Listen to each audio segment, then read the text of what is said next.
ফাহাদের হত্যাকারীদেরকে গ্রেফতার করার আগ মুহূর্ত পর্যন্ত বাংলাদেশ জাতীয়তাবাদী ছাত্রদল ধারাবাহিকভাবে ঢাকার রাজপথে প্রতিটি ক্যাম্পাসে আন্দোলন সংগ্রাম চালিয়ে গিয়েছিল।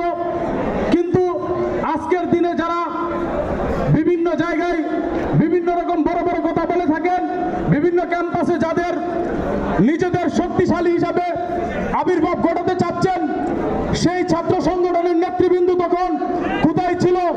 বাংলাদেশ জাতীয়তাবাদী ছাত্রদল কিন্তু সেদিন রাজপথে ছিল এবং শহীদ আবরার ফাহাদের হত্যাকারীদেরকে গ্রেফতারের দাবিতে রাজপথ উত্তাল করে রেখেছিল। আপনারা জানেন, সুদীর্ঘ 17 বছর ঢাকার রাজপথ